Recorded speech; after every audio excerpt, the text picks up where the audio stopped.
Pillars of Eternity continues. Welcome back, everyone. It has been a while. A lot is going on since we last spoke. I have not been sick with COVID-19. I have just been busy. Hopefully all of you are out there staying safe and washing your hands and social distancing and all that good stuff so that we can all get through this bullshit and continue on with our lives and Let's Plays. However, long before I knew this shit was going to shut down the earth, I had taken this week off, this last half of this week anyways, today being Wednesday, for a little mini marathon time. So, we're going to play some games either way. I was supposed to go to the Ren Fair here that pops up in Austin around this time of year, and of course that is canceled. I'm going to need to turn this down.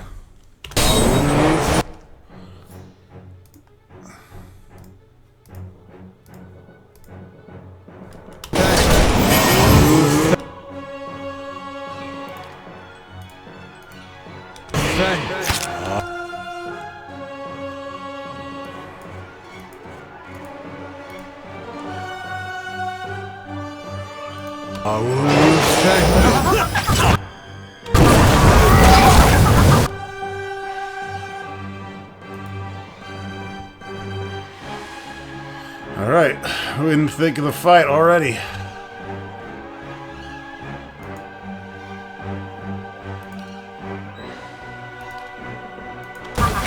Lava. Beyond seek. Lava.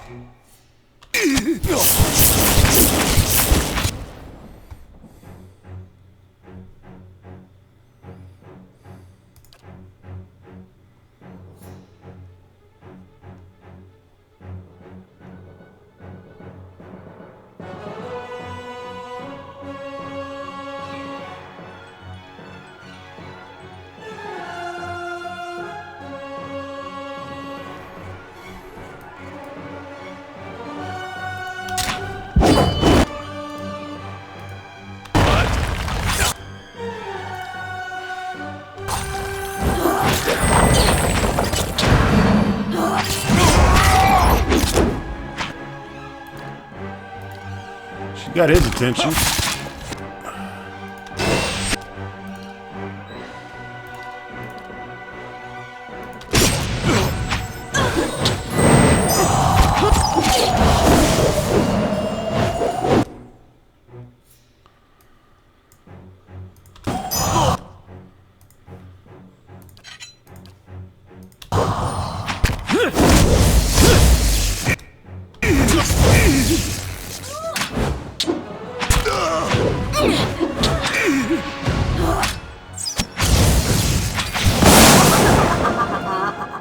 What is it? Lava. Beyond seek. Lava.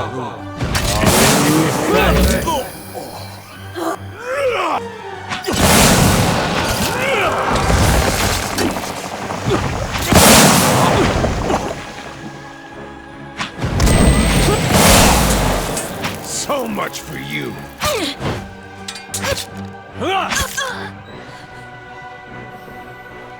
Well, shit. Welcome back. Got the thunder and lightning. I was kind of testing out the resilience of the party there because we got a pretty massive battle coming up.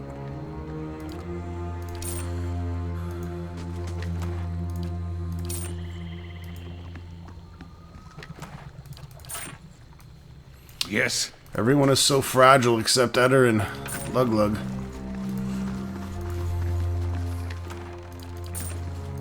Well? As you wish.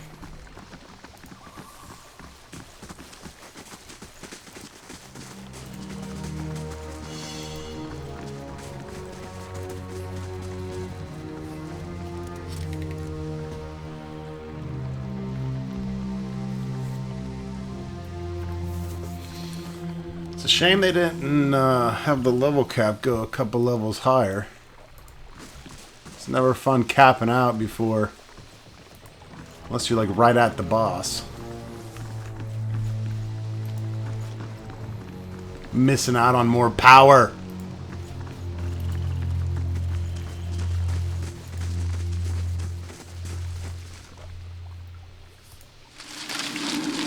All the thick vines rises from the mud of the bog. They grow in unnatural twining cords bristling with thorns.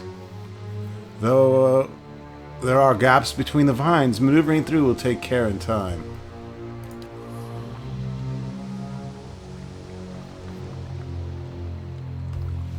Okay, well, I'm pretty sure this is going to wind up putting us at the end, so we're going to do a rest here to be full. What is it?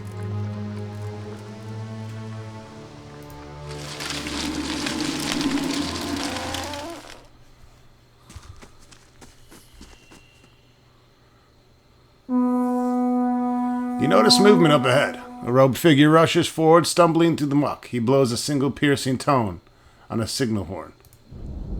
The sound carries to the bog, echoing of the cloistered trees, off the cloistered trees and ruins. Beneath it you hear ominous rumble, and the murky water to the north begins to bubble and pitch. A slick, scaly snout crests the water's surface. It is the only warning you receive before a massive beast rises from the bog in a shower of mud and bog water. The dragon shakes vegetation from its horns, then lowers its head to set keen eyes upon you. You watch the dragon disinterestedly. It stands still as if waiting. You notice a small dark shape in the distance. You feel a sudden buffeting gust of wind from above as the shape grows. A winged silhouette descends swiftly upon the clearing.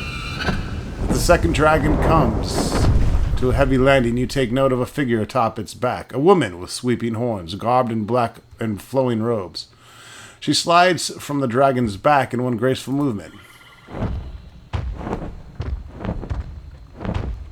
The Watcher of Cadnua. I expected you'd find us eventually. No offense, but if she's hiring, I'm going with her. I'm a little more surprised to find you're still carrying that abomination around.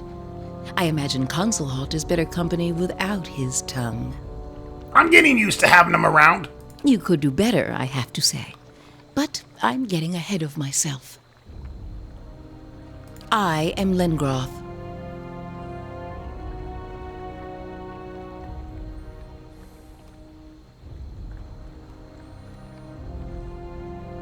You're not old enough to be Lengroth.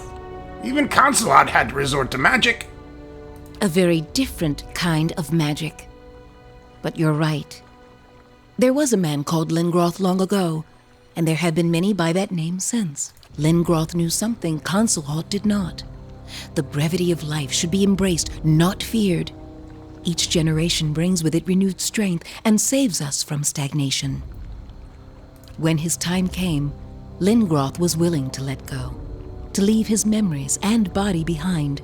He entrusted the gift of his life force, his vibrant spirit, to a worthy successor. Consulhalt clung to his pathetic existence like a leech. And there are others like him, who would see all the world serve as kindling, if only their flame can go on burning. Consulhalt's knowledge cannot outlive him. So I'm a loose threat? Yes, that is where we stand. Now you can actually strike a deal with this chick and apparently exchange some essences. However, she's got 2 bog dragons on her team, which give us the bog dragon scales that we need to make stuff legendary, so obviously we kind of want those. Now this battle is supposed to be one of the harder battles in the game, so I'm probably going to lose it a few times, but we'll see what happens. You have knowledge of Consulhalt's efforts, his limited success. I cannot let you leave. In truth, I am glad you came. It saves me the effort of chasing you. Consulhalt and I weren't exactly friends. And for killing him, at least, I do thank you. But you should not have interfered. Commander Balarin would have brought me the phylactery. All of this could have been avoided. Why is the phylactery so dangerous? Think on it. You must have seen how desperately Kith cling to their lives, what measures they're willing to take to ensure theirs is the consciousness that lingers longest. The phylactery was to be Consulhot's great triumph over death. All the evil that Kith have done in search of falsehoods would pale in the face of what they will do for the truth. I'm not so sure everyone as willing as Consulhot was to carve up their own skulls. It only takes one. How is it you're working with such creatures? These two? They're quite young, but already appallingly bright. There's no greater aim than to leave behind a lasting legacy, to teach those who will learn. Lengroth's teachings are interesting. We will strengthen our souls as they do. Morgek Inn will be our home for eons. Why hire the Torn Bannerman anyways? Discretion. It would hardly have been ideal to fly in atop Gavanerkos and get the attention of every dragon hunter in the region. I'd heard the Bannermen were competent. It turns out that you're more competent. I don't understand. It's not as if you'll understand for very long, but as you wish. I found some of your victims in the bog. Intruders, mostly. How pleasant it would be to live in a world where nothing unfortunate ever happened to those who didn't deserve it, don't you think? That would be dreadful. Do you possess more than Lengroth's title? What about his memories? His memories, his awareness, those died with him. But his power remains. As a watcher, you must have seen by now that certain spirits possess more strength than others. His knowledge we secure in the usual way. It is my hope that we will someday spread Lengroth's teachings beyond our numbers. Your books are too small to read. Better to learn it in song. Song? No singing. How did you become Lengroth? A great deal of study, and a little magic. Once a suitable candidate has been selected, their predecessor gives up his life and essence, and the soul is transferred. I studied for many years and was selected, but at any step I might have turned away, buried myself in common living. My choice was to stay. You don't find that unnatural? Not at all. The energy of souls is a natural force all around us. Every being leaves traces of their passing, even as their essence finds root in new soil. We accept that the cycle exists, and that death will come. It is what we leave behind that matters. A life bettered by our efforts. Were you and Consulhot always enemies? No, not at all. Oh, he and the original Lengroth were distantly aware of each other, I'm sure, being masters in their field. I learned of his obsessions too late. Perhaps if we'd been on better terms, I could have convinced him to reconsider. Too late in any case. My apologies, Consulhot. Why the fuck are you out here? Why? Because it's quiet, out of the way. The local wildlife keeps out the rabble. I've never minded being out in the open air, but some of the apprentices found it difficult at first. But a bright young mind that can't survive contact with blood and dirt will fare very poorly in this world. A curious mind is a gift. Perhaps your soul will retain that quality. Come and get some, bitch! Better luck on the next turn of the wheel, my friend. I'm sure you'll be remembered.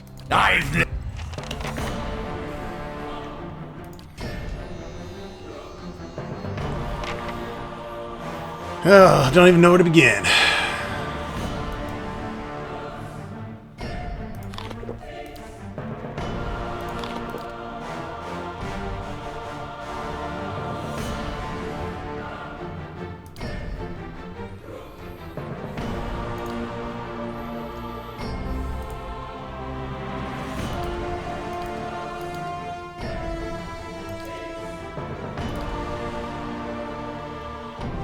Hey,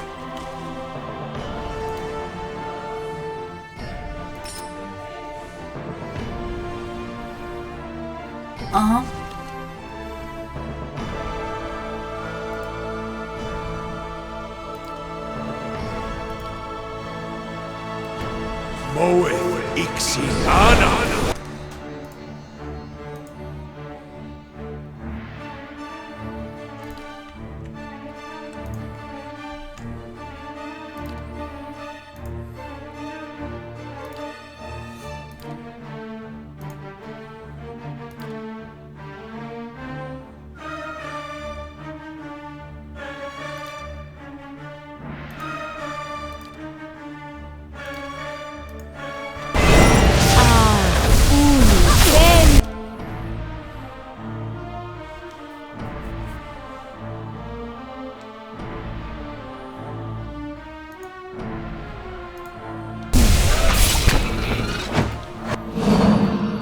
Okay.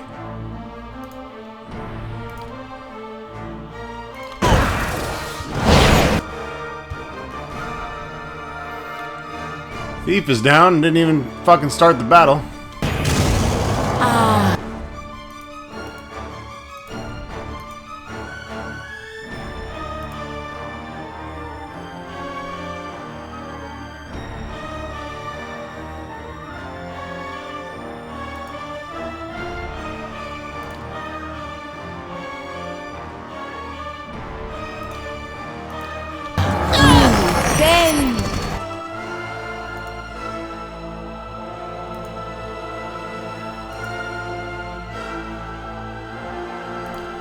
Hey.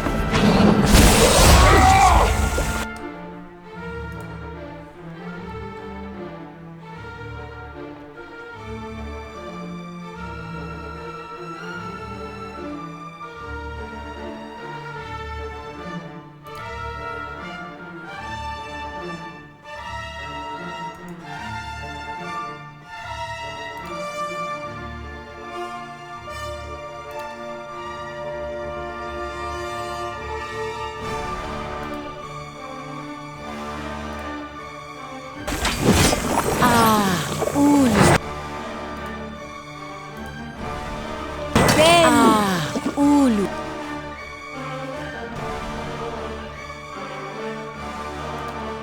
Then.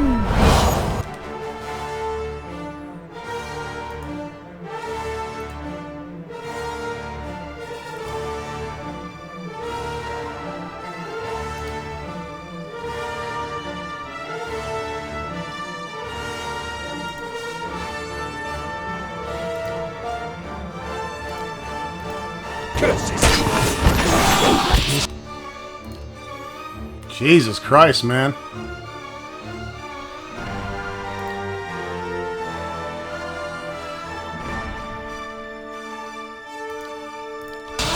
Doing the job.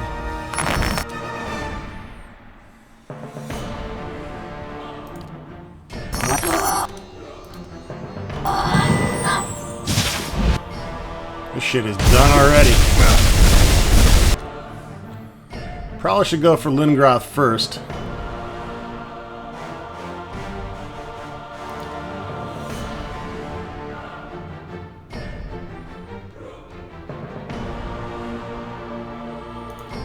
A gift. Probably should have popped a lot more potions too. Man, these guys are fucking dunzo. This guy's barely injured. Oh man, I need so much more preparation on this.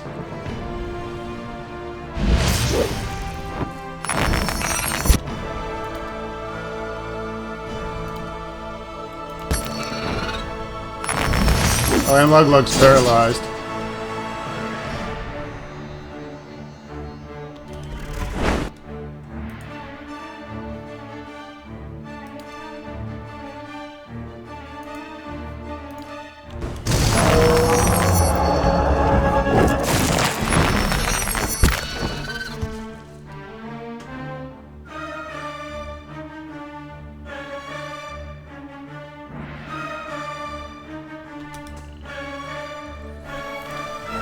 Sweet! Alright, Battle 2. Not sure I'm doing much better.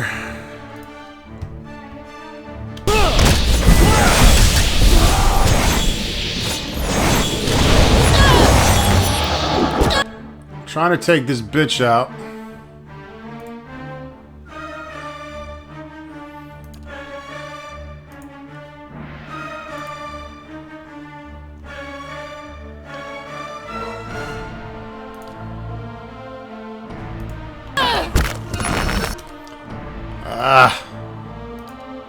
Was doing good.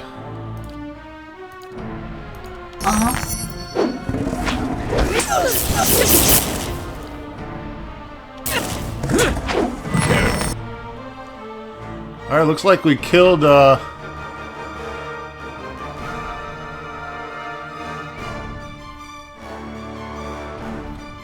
killed the chick.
I?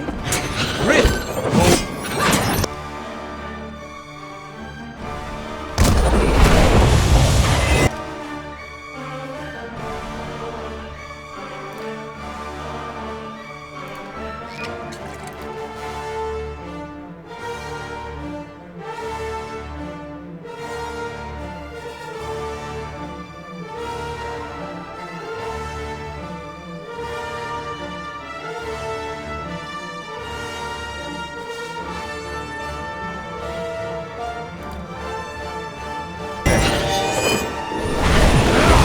Curse your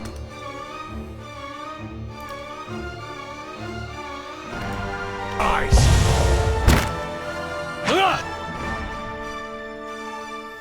Come on, man, we got all this crazy power.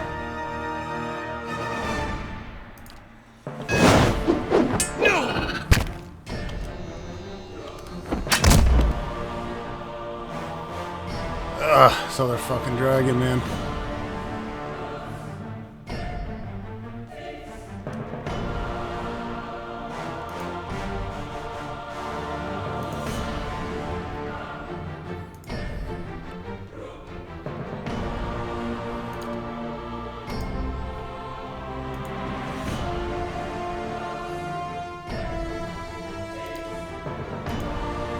Hey.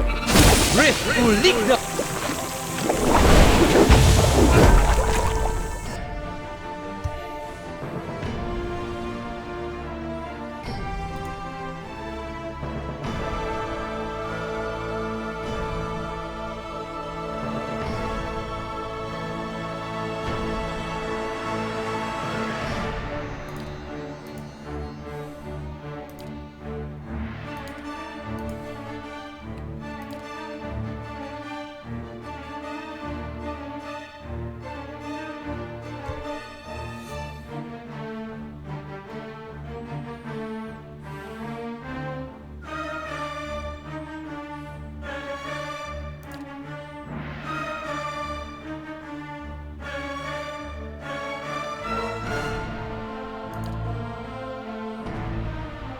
What is...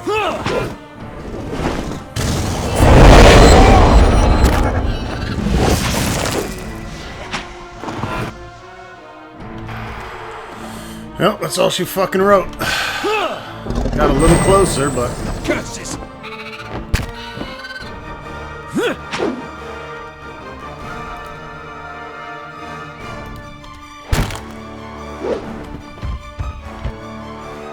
Goddamn motherfucker. Alright, giving up on the bog dragons for now.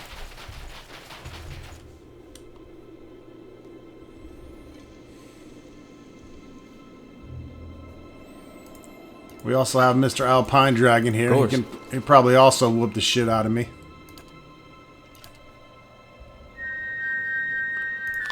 Well?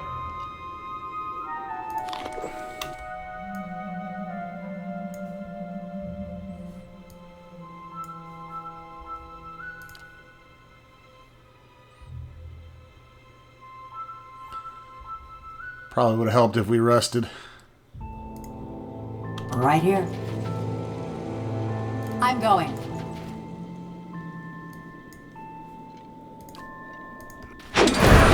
Fuck that guy!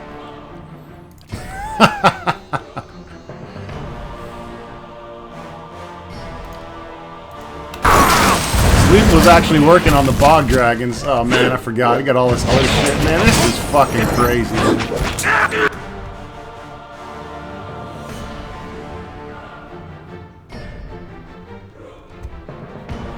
All these fucking enemies. You gotta be shitting me.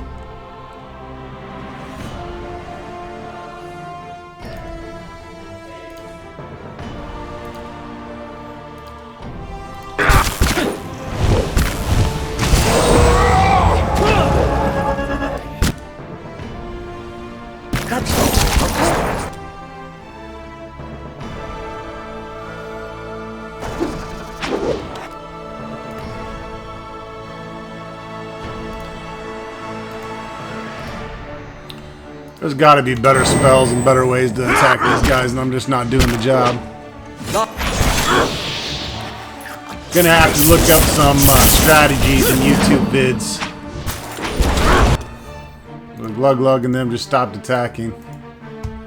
So one thing I don't like about this, I target them, put them on someone, and then they just fucking go to someone else. Way too much managing. Getting fucking irritated too.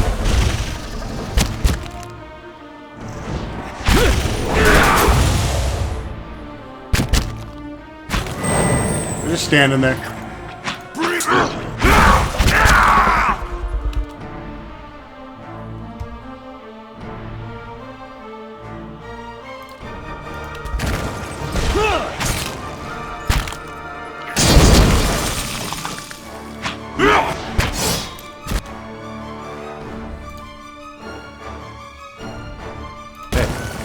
Still alive? I need some.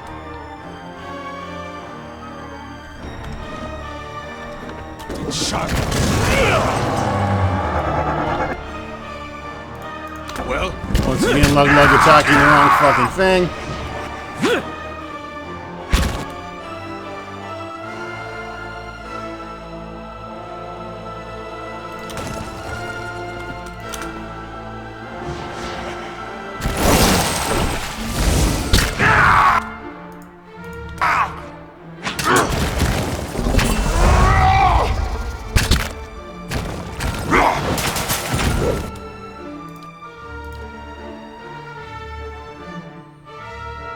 what is it? Consolidate ain't doing shit over there.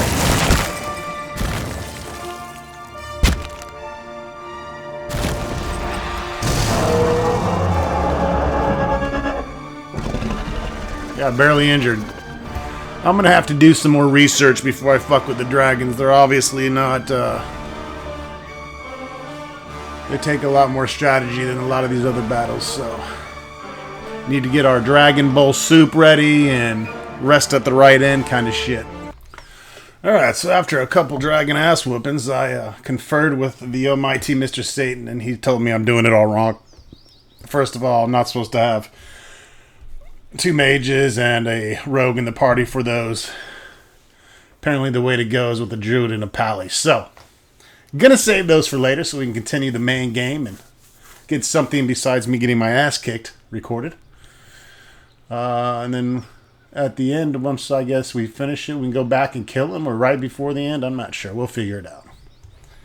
But gonna take some party swapping and some gathering of particular items, mainly the dragon stew, and resting at the right ends before we go there to get the best possible strength and constitution buffs as possible. So we still have plenty of other things to do.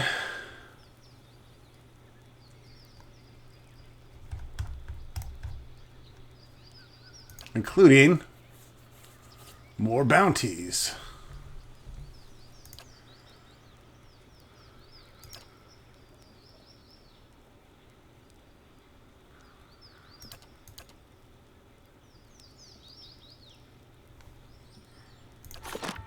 As you wish.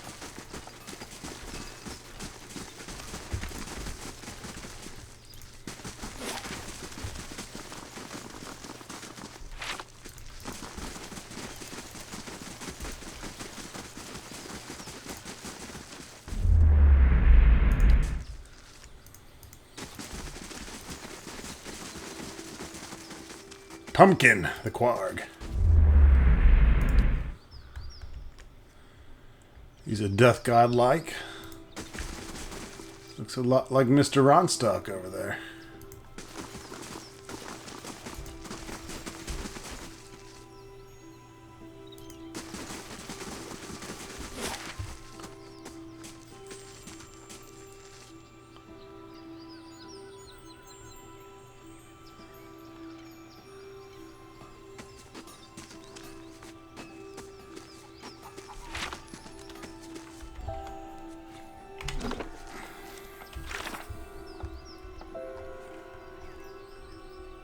Really wish they would have put these quests in alphabetical order or made it to where we could sort them better.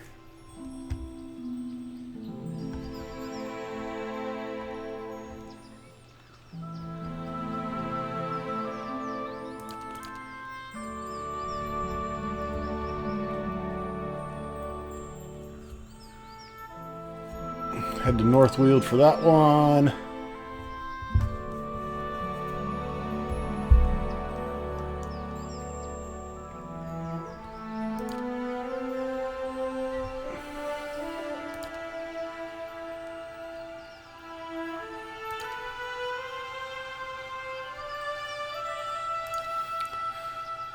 A lot of these are going to get done at once we get to Twin Elms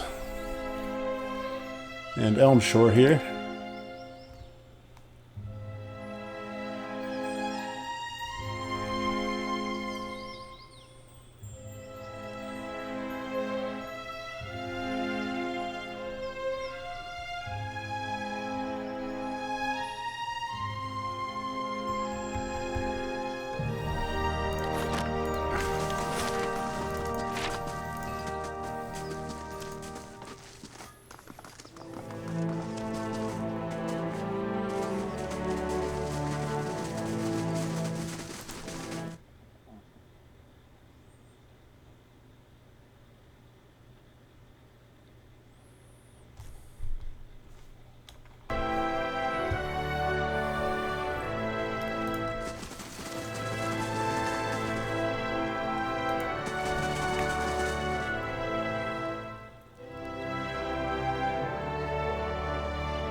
Tread carefully, Estermore.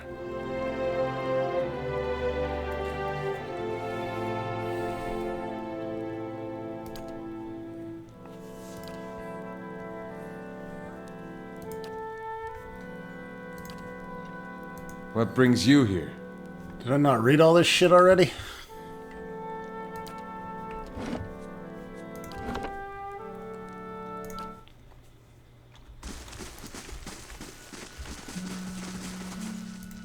Estermore?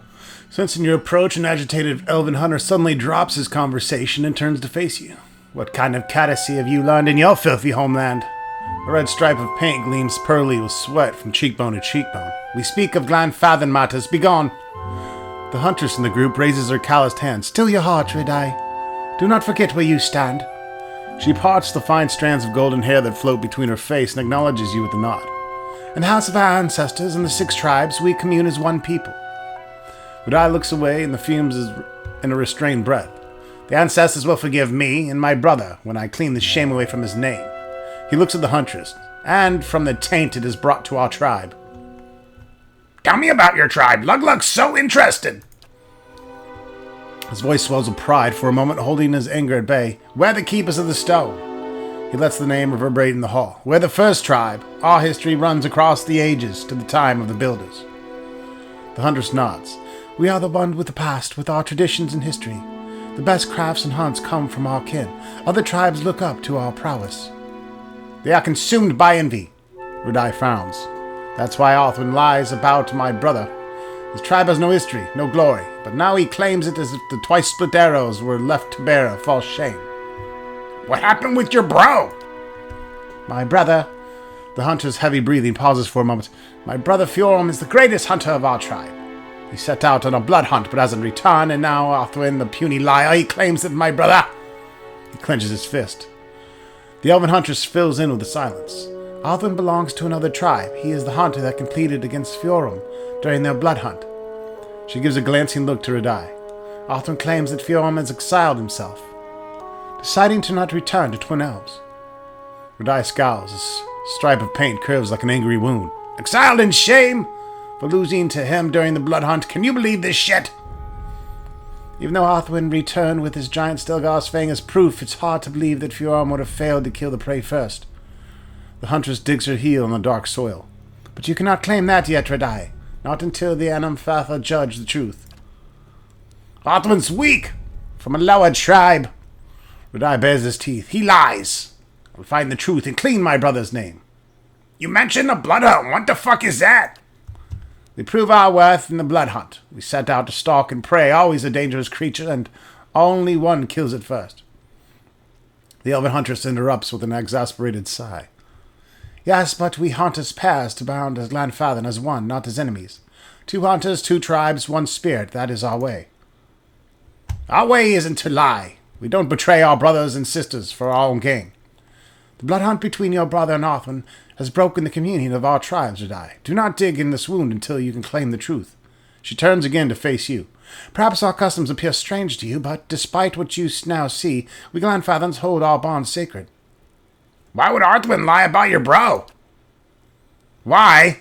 He looks at you as if the answer were obvious. Radai, please, still your anger. He does not know our customs. The huntress turns to you and nods.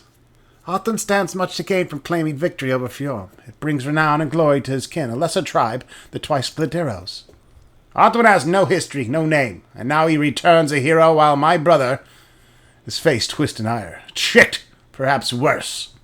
How do you plan to clear Fjorm's name? A bead of sweat rolls down Radai's forehead and hangs from his red-painted cheekbone like a drop of blood. It quivers as the hunter's muscles twitch. I can't tarry here while my brother's fate remains unknown. The Anamfatha must let me go. To judge Arthwin and to clean our tribe's name, they cannot listen only to your truth. The huntress lowers her head, glancing at you.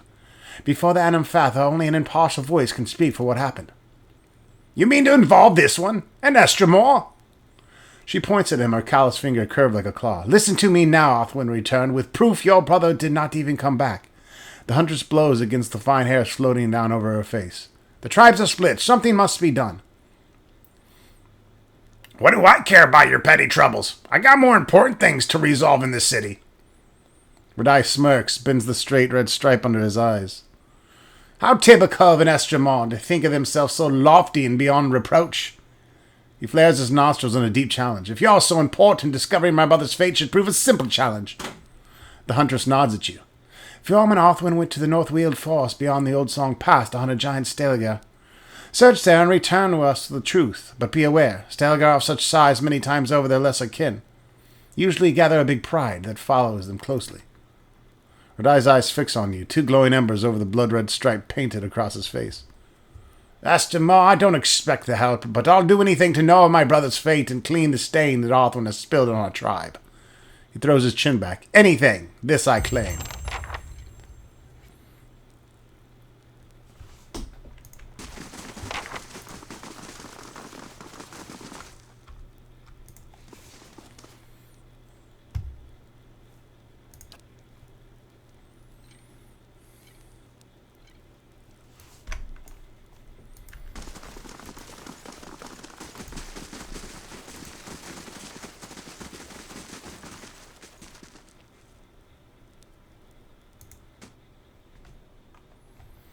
Alright, picking up an extra questicle.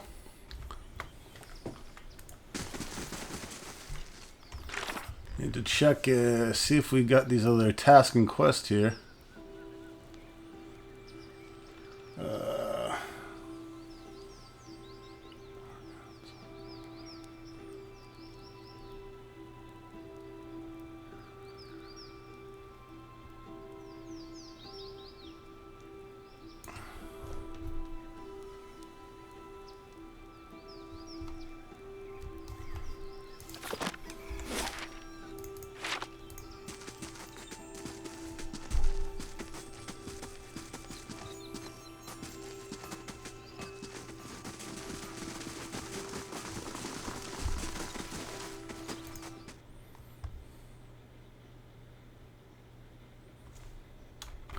Never mind, don't want to go in there yet.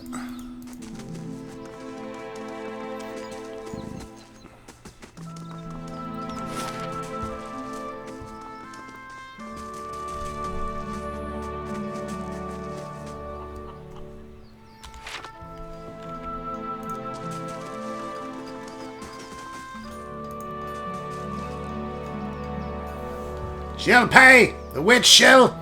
Fuming with anger and pacing in tiny circles, the Valian merchant arms his wild ranter as you approach. You there! You come here to trade with the savages? Learn from my example and take your business elsewhere. Spittle accents his every sentence. Liars, cheats, swindlers! The duplicitous bitch! Alari, she claims to be selling Eldorad Gola flower buds, but all I have now is 6 bushels of common houseplants. The herbs are useless! Throws a handful of dried plants, stomping on the brittle stems and leaves, kicking up pungent, savory scents. I'll get my money back from that swindling savage! What do you intend to do about this? When I get my hands on... Renato halts his sentence, his eyes darting about the nearby Glenfathen guards. I'm in the savage's home court, so it's my word against hers. Where does that leave me? I'd be a fool to threaten her here, on tribal soil. He sighs, pressing on his temples. I cannot sell this worthless herb to recover my coin, and I'm powerless to confront Alari. I don't suppose... He looks at you, sizing you up. If you're willing to mediate, perhaps you could succeed where I failed. I would, of course, pay you handsomely for your troubles. I'll see what I can do.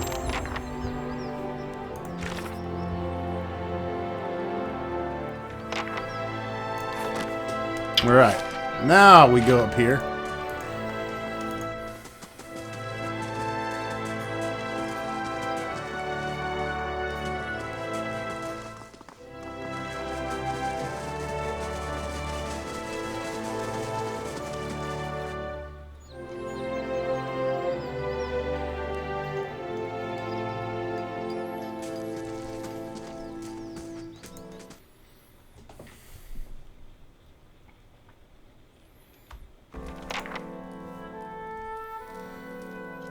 Got some guards in here now.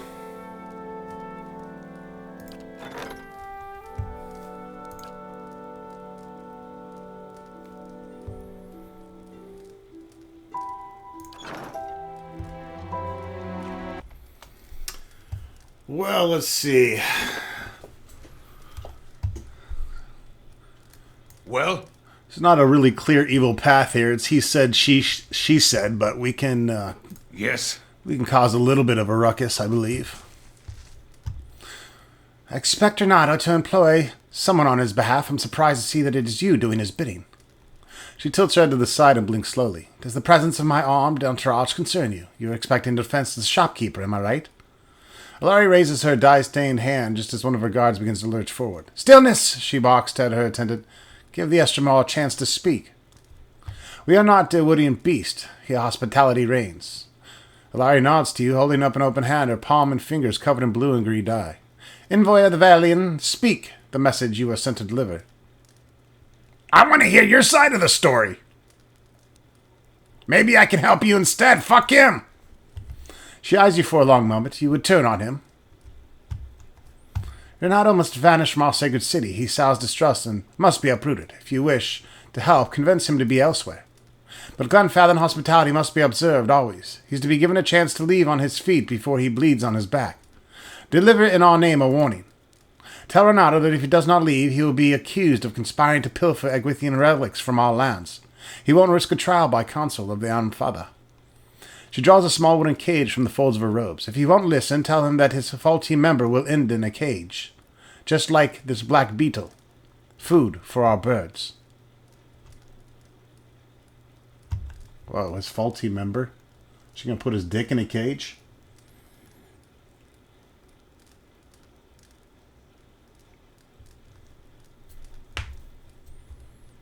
I'll deliver the message.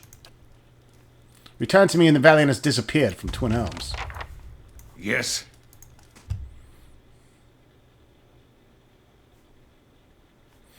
We're evil. We only care about ourselves here, so, the tribe, the Valians, the Egwythans, meh.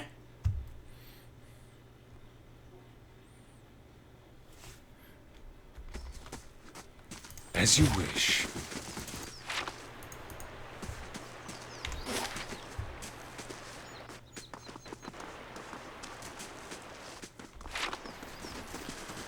Let us deliver the message here.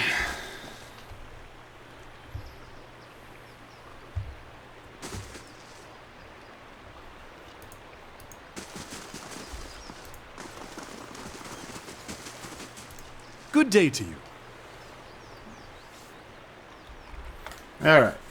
Save it in case we fuck this up. So I guess this guy needed these crushed herbs that are kind of Viagra in the Pillars of Eternity realm. So you can say, Alari gave me this beetle cage for you. She said your problem would end in the same place if you continue your stay in Twin Elms. Let's go ahead and lie. How do you think the Glanfathans will react if they find out you're dealing in stolen relics? Devious cad, I've done nothing of the sort. Just what makes you think the Glanfathans would believe your lies over my good word? Alari gave me this beetle cage for you. She said your problem would end in the same place if you continue your stay in the Twin Elms. Insufferable bitch. She can shove that beetle in her fetid mating hole. Whoa! Gesticulating with every word, spit flies from Nato's mouth as his voice grows louder. Her and her face-painting thugs will pay for this insult.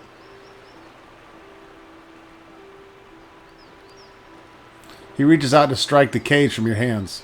I wouldn't do that! Renato swings at the cage but strikes your forearm instead.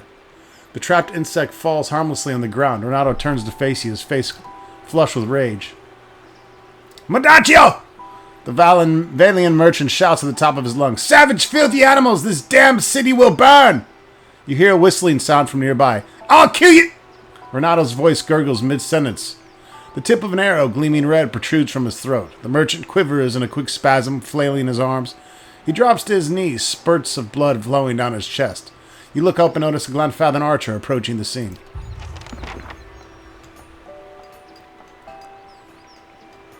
It's not our custom to tolerate squabbles between Estermon. The huntress begins to turn around, but her face lingers in your direction. The faint semblance of a smile crosses her lips. I'm sure you understand. Before you can reply, she walks away, moving in confident strides. Renato's arms twitch a final spasm as the merchant expires in a bloody, crumpled heap. Guess we won't be buying shit from him. Well?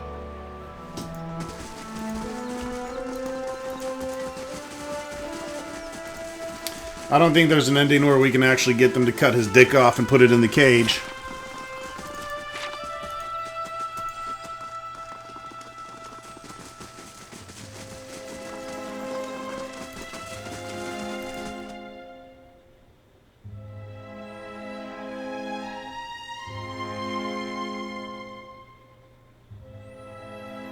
And if we side with Renato, we don't get a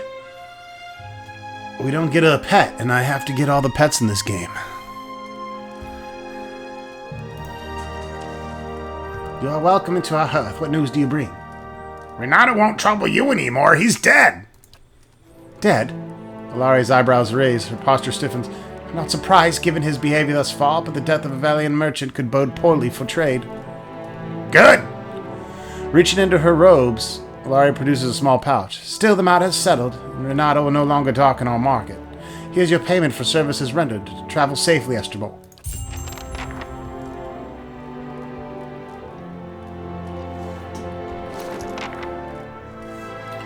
She also gives us the tiny beetle pet. Not nearly as cool as my skull, but we'll equip it for a little bit.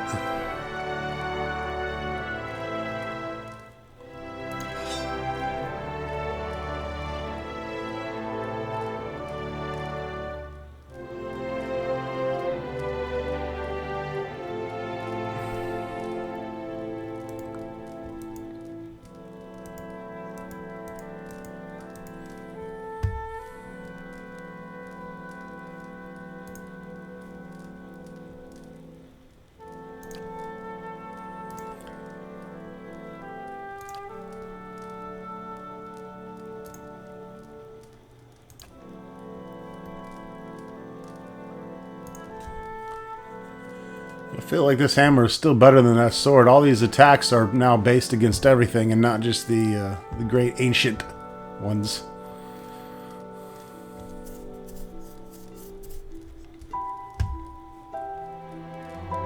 $31 to $44 crush.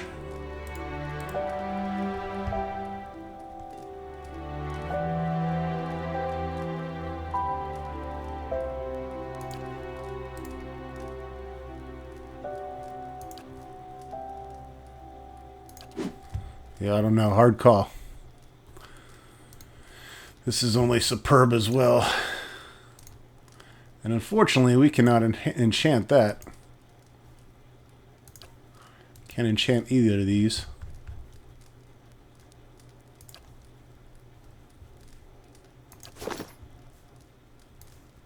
Hey. Got our little beetle hanging out. She also gave us 1,200 copper. Not that we need money.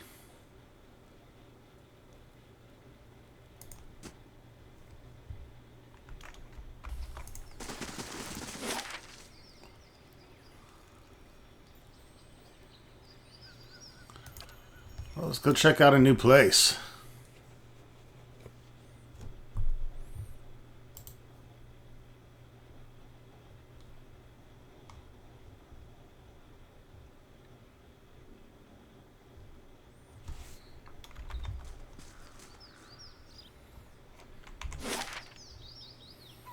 Holy shit.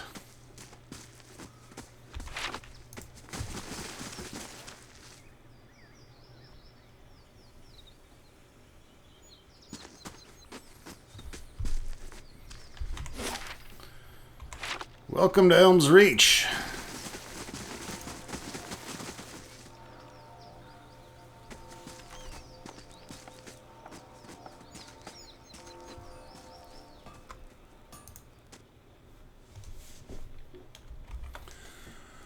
Ooh, found me a little secret. Starlit garb.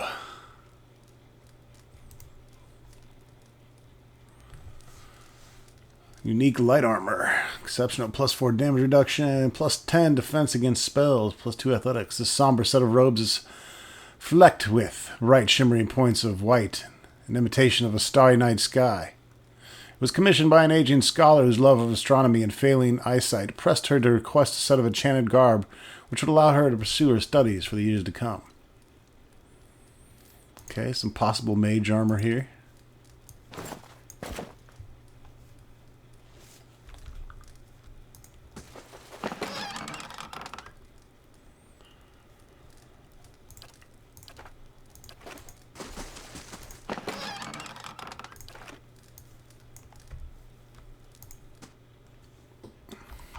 As you wish.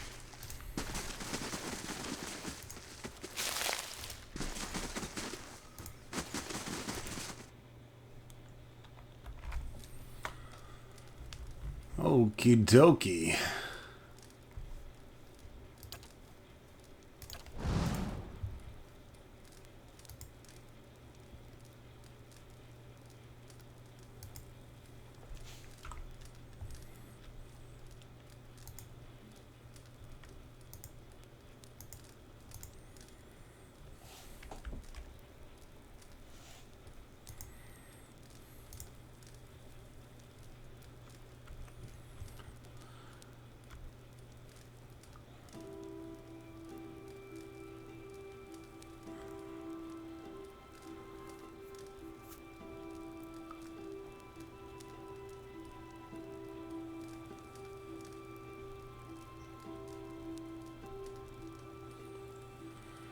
Watching how that changes.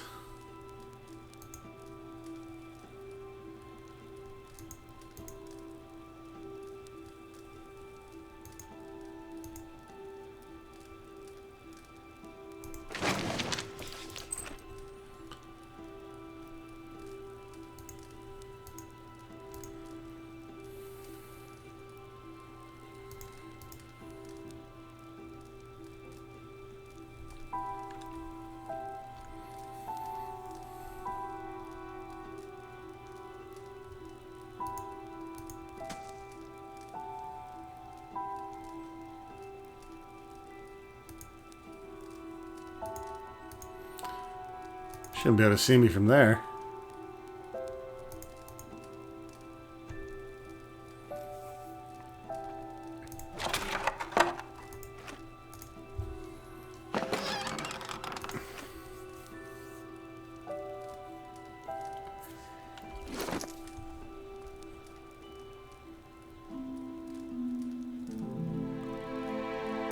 +2 might, +2 resolve.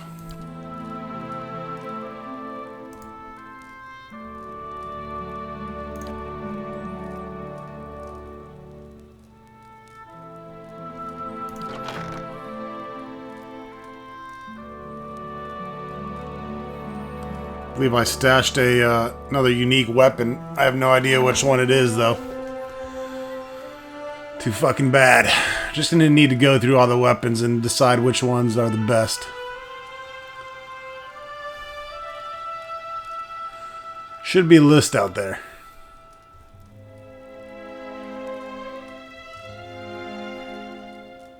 I need a list of the best weapons and armor to continue forward.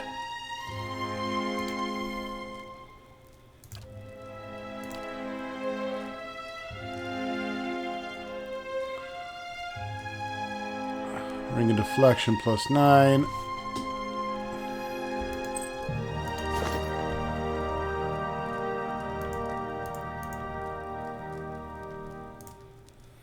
Fire gives off a thick, rich odor of burning peat. There's supposed to be a belt in here we can steal.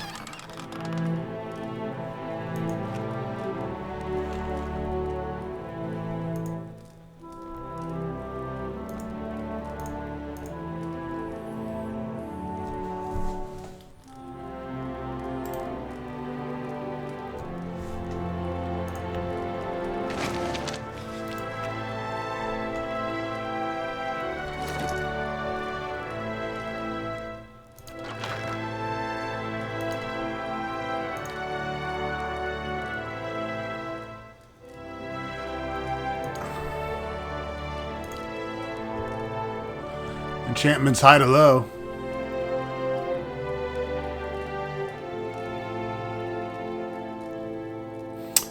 Yeah, it's supposed to be a belt called Nature's Embrace, but we've got a ring of deflection.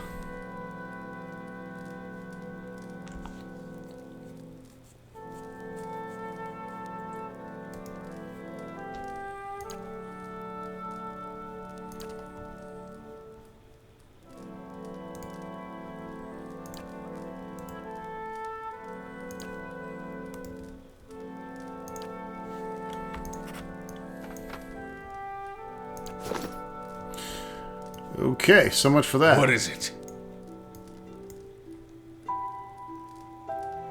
Looks like a druid belt anyways. Okay. What is it?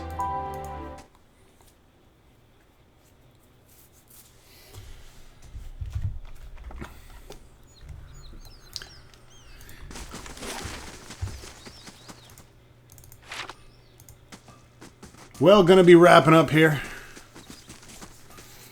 Wish we would have got a bit more done, but I'll be uploading at least a few more vids over the next few days. Not gonna just focus on pillars, gonna be working on some other projects, and of course I'm still painting miniatures for our board game group, and finally beat the Outer Worlds on Supernova mode, so that's in the bag. Moved on to some Borderlands 3. Been playing that off and on with the Chica.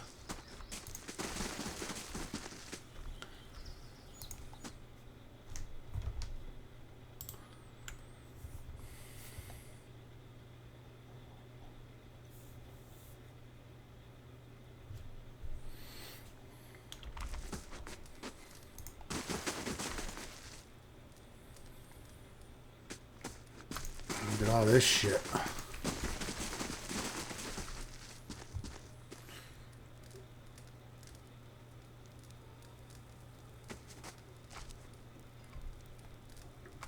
Tread carefully, Esther Moore. A grizzled old elf, his hair braided and dyed, stands at one end of the hall. His arms and chest are crosshatched with the pale seams of scars. His crooked smile looks like another. It's not too many Estermore who are permitted into our city. Bethelwell must be feeling especially soft today. Eder pays no attention to the elf, and instead of his eyes locked with the Stelgir in front of him, he whispers to you, "Do you think he'd mind if I pet his Stelgir?" "Come to hear your future at Tir Evron," his smile widens, exposing a row of yellow crooked teeth, "or to make your own at Blood Sands." "What's the Blood Sands?" "An ancient place of sacrifice," he laces his fingers together, "in a cave by the great elms themselves. Reshtin and his druids have been an integral part of Glenfathan's society for generations. No matter what some of the other tribes might say, Glenfath has held its own against the Estermorn because of us still understanding the power of the sacrifice." He gives you an appraising eye. "You, on the other hand, you seem like someone who can appreciate cruel necessity." "You don't seem fond of us, Estermorn." "I fought in the broken stone wall under the wall of the black trees. I saw my brethren cut down defending the places of the builders, and I shed blood alongside Galvin Regd himself." He coughs. "Oh no, you got COVID-19!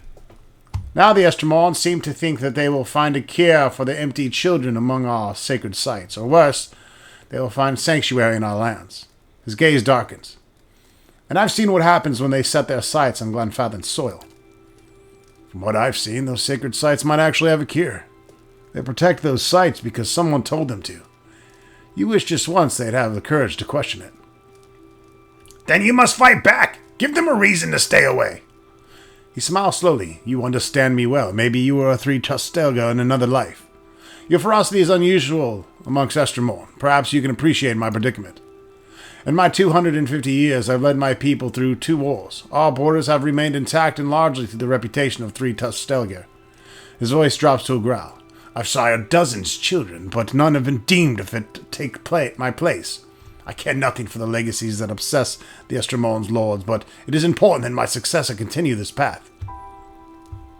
"Is your role hereditary?" "Not entirely, but believe that souls of our ancient come back to us, our ancestors come back to us, that a strong soul may bear many more, but all souls must be tested by our elders. Rior looked first among my children for a successor, but their souls were weak. Ordinarily, they would turn to others in my tribe, to clan heads and their families. Ordinarily.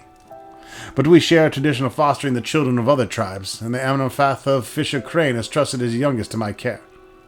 He grimaces.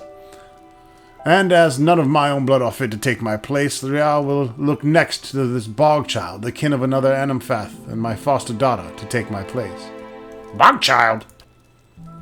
"I have nothing but respect for Fisher Crane, but their ways are not ours. The Olans of Fisher Crane have lived in the Thing Bog for thousands of years. They are cunning and furtive by nature, which serves them well when they have swamplands to hide their movements. But this will not deter the Estermorn on open ground." "I wouldn't be so shy. There's greater fear in this unseen enemy." "Our savagery has deterred the Estermorn from further encroachment. They still tell of our deeds in the broken stone wall, but if a child of Fisher Crane leaves our tribe, we will lose that boldness, and Estermorn will lose their fear of us. The child will be influenced by the souls of her ancestors. In time of crisis, she will look to their kin, and Thane Bog have forgotten it. No matter what I might try to teach her, it will not be enough. There's a way you could help. Few have the stomach for it, but I think it would suit someone of your inclinations." "Get to the point!" "The Orland girl has the soul of a leader. If it were passed to one of my own offspring of our tribe, would remain strong." The Stelgar at Simok's side scratches its massive head on the Amnorfath's leg. He remains steady on his feet. "The Druids of Bloodsand have a way to do this, and they understand the importance of a strong line of succession for a three-tusked Stelgar." "This sounds problematic." "There's a house in the southeast of Hearthsong, next to the river. The child will be asleep, and I've arranged for her to be unattended for a time. Take her and bring her to the Keeper, Woodrow Bloodsands. She knows what must be done. When she presents you with the liquid essence, bring it back to me." "Very well, I will do this evil thing." "You're a friend of the Glenfathan people. Act swiftly and quietly, Estermorn." "Tell me of the three-tusked Stelgar." "The boldest and fiercest of the 6 great tribes of Eir Glenfath.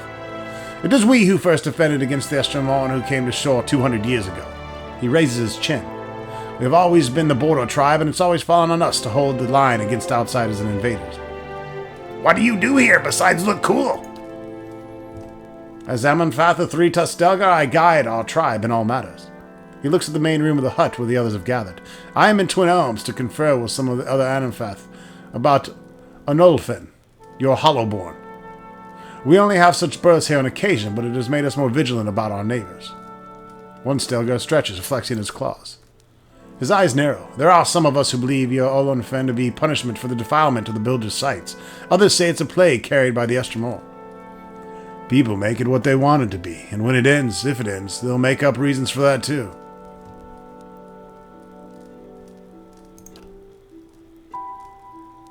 What will the Keeper Wardra do with the child? The scarred face twists again. Have you seen the rituals of the Blood Sands? She will sacrifice her. It is the only way we can distill her essence. Be easier to kill this fella and distill his essence.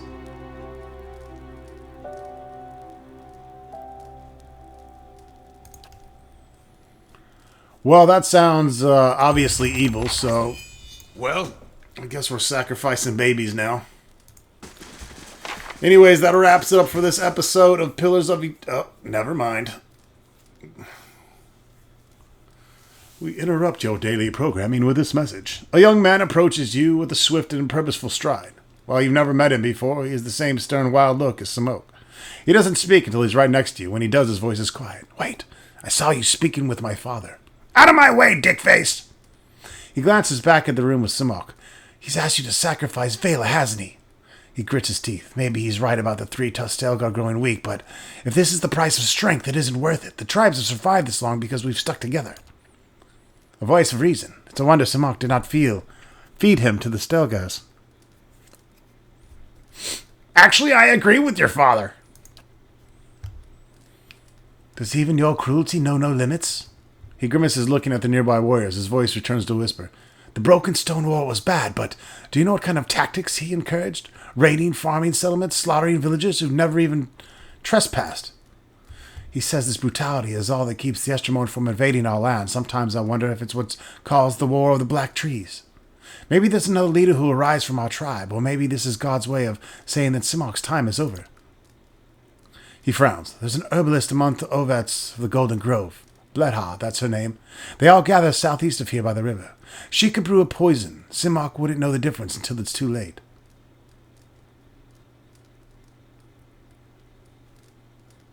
You want me to murder your father? No, but it's better than allowing him to murder this child. Let me guess. If Simok dies, you're next in line.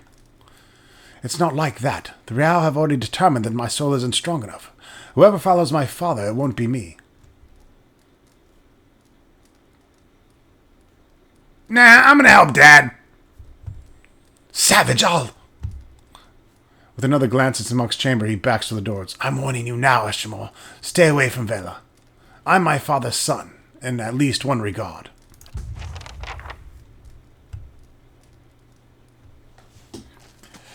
Alright, well, this gives me stuff to ponder here. I mean, what if I could take over the tribe? That'd be legit. Anyways, we'll see you soon with more Pillars of Eternity.